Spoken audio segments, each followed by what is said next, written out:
I see a few folks watching on Facebook Live. We'll get started in just a moment.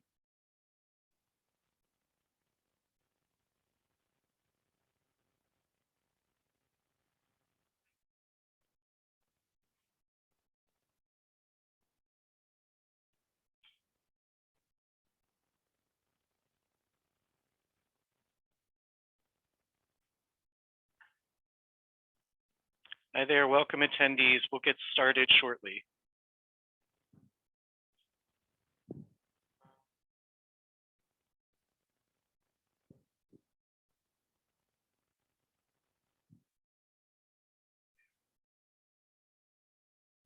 Hey there, welcome attendees and Facebook Live. We'll get started in just a second.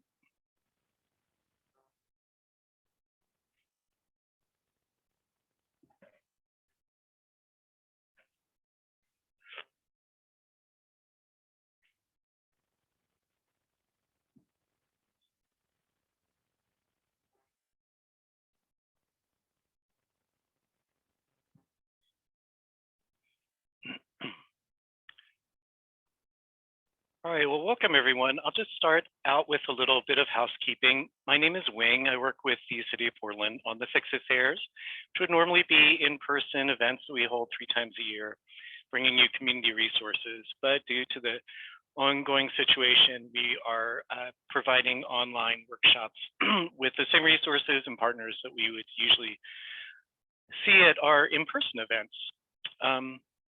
Thank you for joining us today. If you are joining in the Zoom room, you can hover over the screen and you'll see some buttons that give you some options, including chat. You can type questions in there if you have questions or comments for our presenters today. For those of you watching on Facebook, you can leave a comment in the Facebook chat, and I'll relay those to our presenters as well and make sure things get answered. You'll also see some closed captioning options there. You can turn the auto captioning on and off if you like. And so with that, I'm very excited to have our friends from the Bureau of Environmental Services here with us today. Thanks for joining. Please take it away. All right. Yeah, welcome everyone. My name is Chase, and this is Svetlana, and we're going to talk about how you can become a partner in Watershed Health and give you some opportunities to get involved with environmental services. Maybe just a quick little introduction. I work with a group called From Your Neighborhood to the River, and we work on giving people resources to help you work on your a watershed project that you have in mind or want to work on. And I will go into that in detail throughout this presentation. Thank you, Chase, and thank you, Wing, for introductions. I'm Svetlana Hedin. I also work for the Bureau of Environmental Services, and I do community engagement work for the Bureau in the Johnson Creek Watershed general area. I also manage the volunteer program called Green Street Steward program, and that's the program that I will be talking about in more details during this presentation. Welcome, everyone.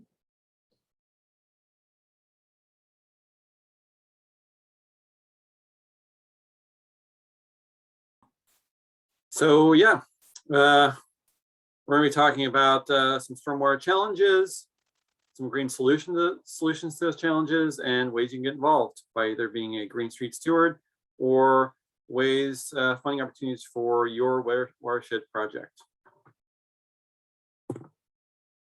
So I'll get it started. So your stormwater, so we are the Bureau of Environmental Services, and we are your stormwater and sewer utility. So our mission as a Bureau of Environmental Services is to manage Portland wastewater and stormwater infrastructure to protect public health and the environment. And you can see on this map, there are 5 different watersheds that we recognize within the city of Portland. There are a little more in the west side, but we just generally group them in those 2 watersheds. So we have Columbia Slough is more in the northern parts of the Portland, and then middle part is Willamette watershed. Johnson Creek is kind of like southeastern part on the map, and then Fennel and Tryon Creek are the watersheds in the southwest of Portland. So why do we talk about stormwater, and why do we have some challenges in Portland? So the Portland climate is changing, and about 5 years ago, we have an average rain events about 37 inches a year. Well, now Portland gets more like 41 inches of rain annually from October to June. And then we have 3 months of drought in the summer. And as you can probably see or notice, last year and this year, more and more times we have more droughts in the summer. And then also our rain events, intensity of the rains increased, and substitute our drizzle-like rain, what we are used to. You know, we used to say, oh, why do you need an umbrella when you go outside? Well, now you do need an umbrella to go outside, because otherwise you're completely going to get wet. So we have more heavy rain during shorter periods of time. And so why do we care? You know, why do we care that the intensity of the rain increases? Well, with more intense rain patterns, we might get more combined sewer overflows, and I will cover that in the next slide. But we also, because Portland is a city and has perfectly normal amount of impervious surfaces like parking lots and roofs and driveways, so all the water that lands on those surfaces runs off and then sometimes goes directly into the river, or sometimes go into our pipe system or green infrastructure to be treated prior. So those sort of things really affect how we deal with the stormwater. And also we have aging sewer system. So our pipes are not new anymore. And in some areas, they're over 100 years old. And we are working very hard to recognize where those are and replace them. But again, when you replace a pipe, it's not that easy. You know, you have to close the streets, and sometimes it's, you know, traffic patterns that needs to be changed, and it's inconvenience to everyone. So lots of times you will see a lot of streets decommissioned because we are replacing the pipes, which is very important thing. Next slide, please. So as I was saying, City of Portland has 2 types of stormwater systems. One is separated stormwater system, which means that that's your picture on the left. And it's basically easy. It's one pipe directs all the sewers, water from your homes, you know, any water from your bathtub and sink and toilet, you know, all goes into one pipe. And then there is a separate pipe that directs storm water. So all the rainwater that comes, all the water that comes from the rain gets on the pavement, and then sometimes goes directly into the river, which, you know, not necessarily a good thing if there are oils and things like that that are on the surface of the pavement, but things like that happens. And then sanitary sewer pipe goes directly into the treatment plant, and that water then gets treated, and then excess will go, treated water goes into the, according to the watersheds, goes into the Willamette River or Columbia Slough or other streams. So, and then we have a lot of, a big portion of Portland is still in a combined sewer system, which means that the sewer and the stormwater is both in one pipe. And when that happens and we have intense rain event, that means that now amount of the stormwater that was small during the summer time, for example, is now so big that we get overflows. So overflows into the river. And by overflows, I mean the sewer and the stormwater gets combined and then releases into our streams and pollute our streams. So that's not ideal. And so that's why the city of Portland had to come up with different solutions to figure out how we can treat some of that stormwater that is basically clean, there is no sanitary things that we need to be concerned about. And so we come up with different solutions. Next slide, please. So those solutions include rain gardens, tree plantings, green walls, eco-roofs or green roofs. So it's basically anything that has vegetation that can take on some of that water and manage it somehow. So in combination with our gray infrastructure, which are pipes, we also use green solutions like this green infrastructure, different ideas, different tools, to manage that stormwater. Next slide, please. So some of the types of the green infrastructure, or green streets, we call them, or green street planters, you might hear different types of names for them. There are stormwater planters, there are bioswales, green gardens, all of them basically manage stormwater sustainably and provide additional benefit for Portland residents. Green streets do a great job managing the flow of stormwater. They filter pollutants, they clean the air because they're vegetated, and they provide safer routes to school and create more green space in the neighborhoods. So you can see multiple examples on those pictures. They come in different sizes and shapes, and depending on the area of the area where they intake all of the stormwater, it will depend on the size of the actual facility or the green street. Next slide, please. So Portland currently have 22, well, it's more like 2,400 green streets in the right-of-way. So green dots on the map show individual facility.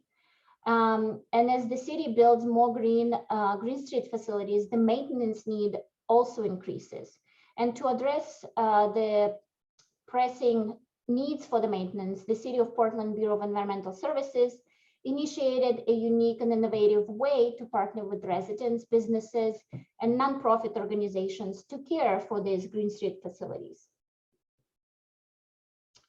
So some other benefits that this green infrastructure provide, there's public benefits like reducing combined sewer overflows, what I mentioned earlier, basement sewer backup, some residents experience that in the combined sewer areas. Environmental benefits, green streets recharge groundwater, they clean and cool the air because they're vegetated, and some of them do have trees in them. And then improve water quality in streams because they allow all the sediments and all the pollutants settle in the facility, and the plants and soil basically, and bacteria that lives in the soil break down the pollutants. So then the clean water is actually recharging our groundwater.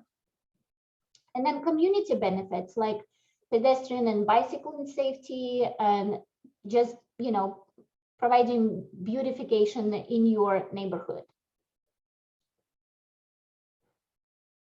So the Green Street Steward program, it started in 2011 after community members asked us if they could help maintain newly constructed green streets in their neighborhoods. And we developed this program. And the goal of the program is to engage residents and businesses and nonprofit organizations in the care of green streets. And by being involved, our stewards develop a sense of ownership of green infrastructure and understanding of what these green streets are doing for the stormwater management and watershed health and livability in their neighborhood. And it's just, rewarding way to contribute to your community and help Portland rivers continue being clean. So we currently have 587 green streets that are adopted by 237 volunteers, and over 60 of those are businesses. And the reason we have so many businesses is because we partner with Bureau of Planning and Sustainability and their Sustainability at Works program that provides sustainable solutions for the businesses. And one of those solutions can be for the business to adopt one of those green streets and look after them, and they get certain amount of points towards their certification to be a sustainable business. So pretty cool. So some of our resources that we provide to our stewards, we have maintenance guides, and now we have them in English and Spanish. We also have a weed identification guide that is available online and can be printed by anyone. We have suggested plant guide, which includes a guide of certain vegetation that is approved by the city to be planted in a facility. We still have to see your ideal plan of where you want to put certain types of vegetation in a facility, if there is space, just to make sure that you are successful with what you're picking, because some plants are more sun tolerant than others and things like that. So we want to make sure that you're successful in whatever you are planting. And then we also have activity logs, and those are basically just a simple form that our volunteers complete once every 3 months. And this provides us with opportunity to see how well our volunteers are working. And then we also provide at the end of the year an award to those who go beyond and above, so it's a wonderful thing. So what sort of activities do we talk about when I say volunteers perform activities? So some of them involve opening the opening so the water can actually enter the facility. That's the bottom picture with the person raking the leaves from the opening so the water can enter the facility. Otherwise, if the water cannot get in, then the facility cannot function. Picking up garbage, of course, with rain and wind and number of people walking by, garbage accumulates often. So picking that up. And then some of the green streets have storm drains in them. So it's important to remove the leaves and garbage that collects there as well, to make sure that the water can actually get in. And then also sediment removal is also allowed.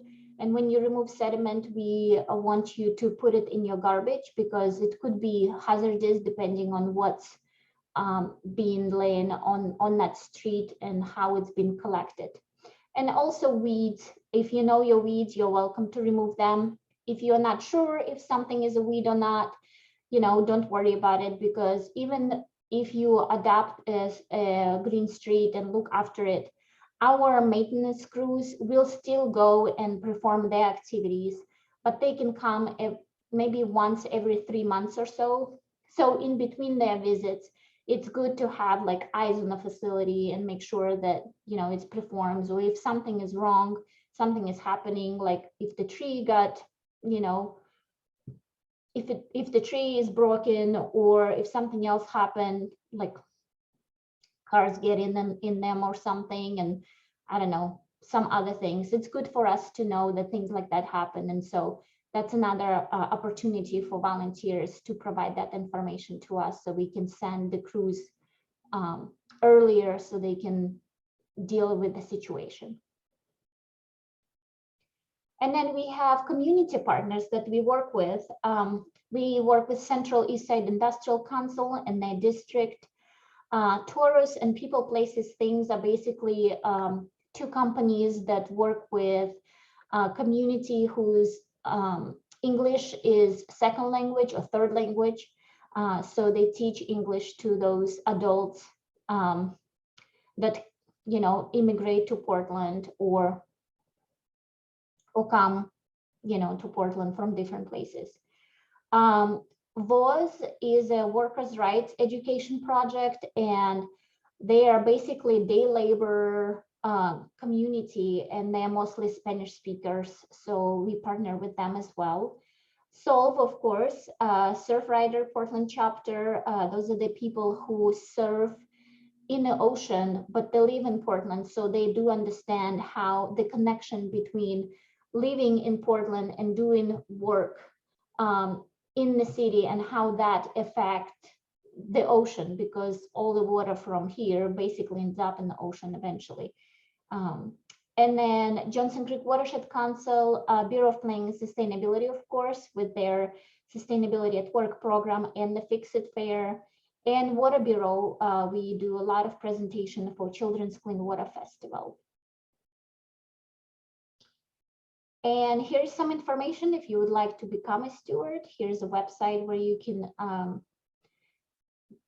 get in and register, and you can even put in your address in the search box to see if there are any green streets near your area that are easy to you know, attend and look after. And I think that's it for me. Thank you. Yep, I will now go over some of the opportunities that we have for Neighborhood to the River, some of the ways we can help your watershed project. We have 3 different ways that we support community projects, either through our Neighborhood to the River into our grants, watershed enhancement projects, or native plant certificates. And we'll go into each of those. Our Neighborhood to the River grants, it's application process like other grants. It's not currently online. We're in the process of posting it there. So you Google search it, you will not find it. So if you are interested, just shoot me an email, which I will provide, and I can send you the application and follow up with any questions or concerns you have with the process. It's meant to support organizations and groups for fairly large projects, up to $20,000.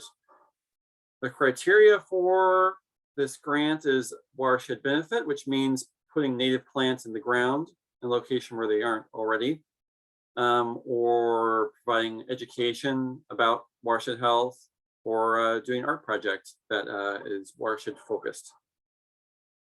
It has to have a community involvement aspect, so involving multiple partners, other NGOs or community groups is what we're looking for. Also involving volunteers from the community where the project is located, and just generally having people beyond the project coordinators be involved in that project. It's also very important to have an equity focus and to provide leadership opportunities for underrepresented groups. So it's either led by, collaborated with, co-created by BIPOC, those with disabilities, low income, youth, elderly, or other underrepresented groups involved. Some projects that we have funded in the past, ideal projects would be removing asphalt. Collaborating, that's DPAVE, is one of the organizations that does that. Collaborating with them, putting native plants in its place, managing stormwater by planting native plants and trees, and watershed education for art. So the grant needs to be submitted before June 30th every year. And if you are interested, please email to the river@portlandoregon.gov or call 503-823-5729 for the application and more info on the grant process.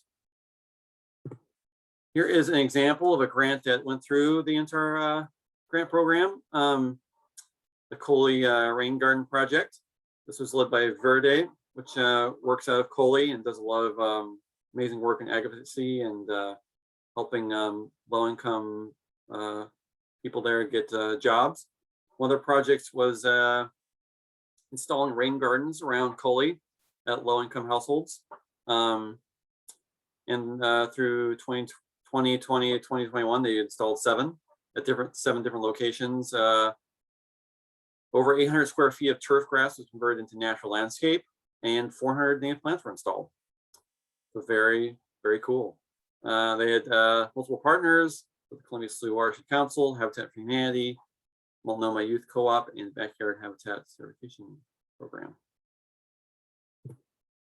Here's an example of one of the projects. They had an underutilized or area of someone's yard, and they converted it, tore out the grass, dug out some rain gardens and planted some native plants, and now it's a beautiful rain garden that also helps keep our watersheds clean. Watershed enhancement projects. These are terrific for smaller groups, organizations, or even just a loose knit group of neighbors that are have a project in mind. We only do a couple of these per year, and there's no application process necessary.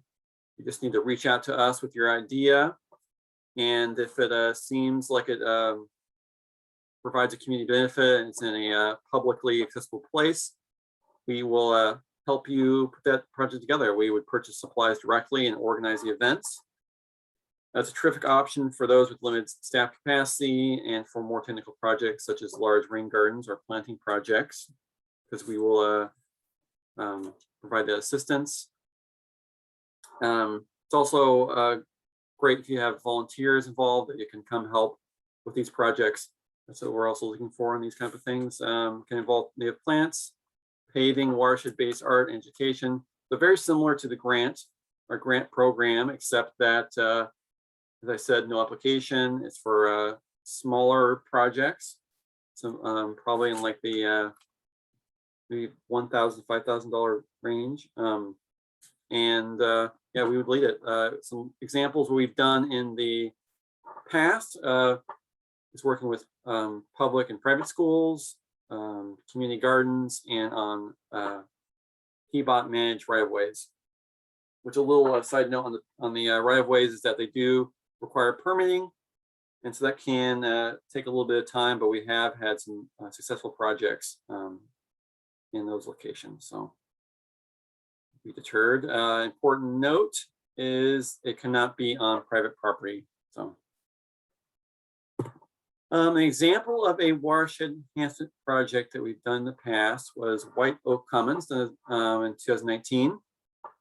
There was a strip of PBOT managed land right on the corner of Hunt Street and Newman Street in North Portland, in Kenton.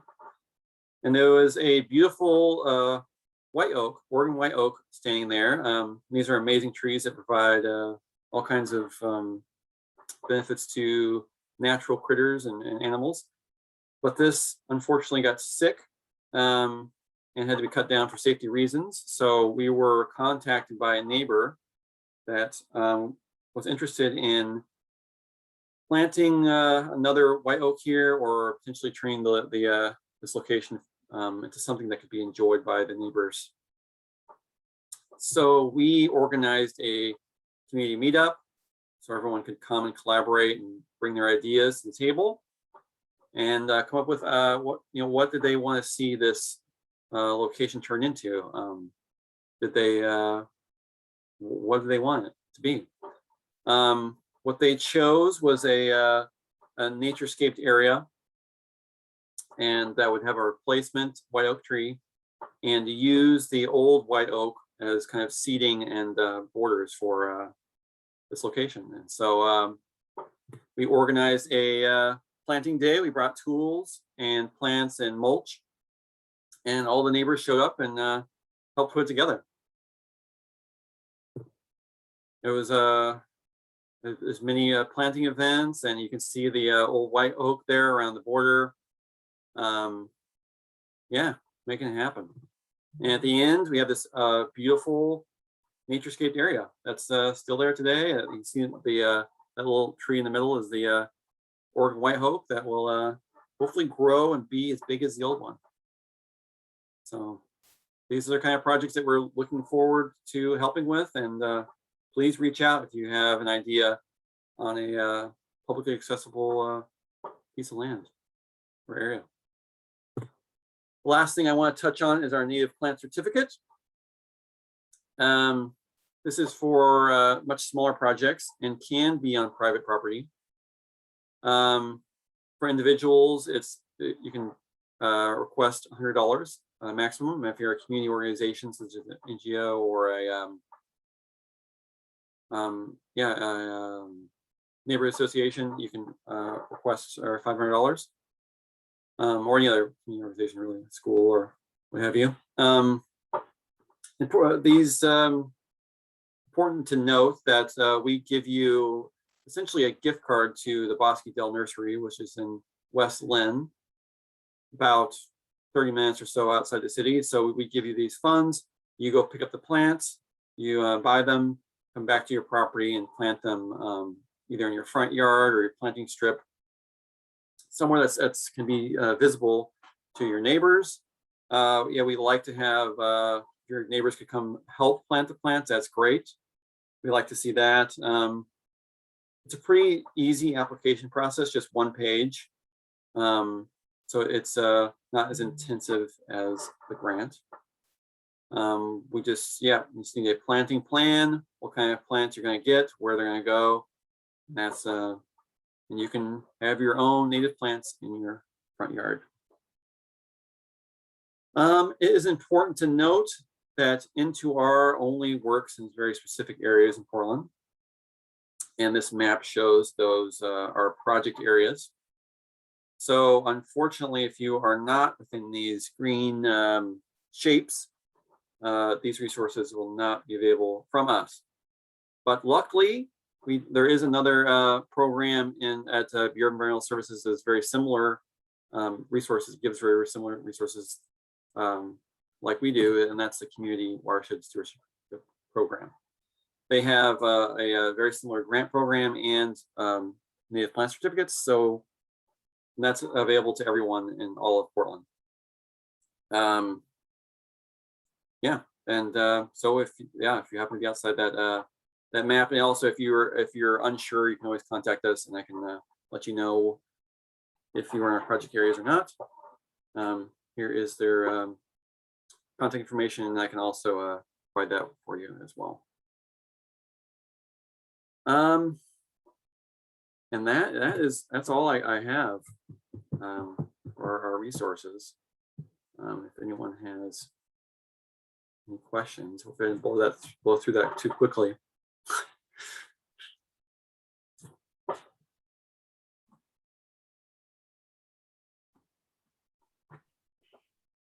Yeah, if attendees have any questions, now's a great time, pop them in the chat. I don't see anything coming up on Facebook, but there is a little bit of a delay. So if folks are watching on Facebook and have questions, let you have a moment to put them in the chat there or the comments there as well. Thank you so much for presenting today too. I just love this stewardship model. It's so community engaged and just helps create such beautiful space for the city that we love. And I love that my own bureau has been a partner of it too.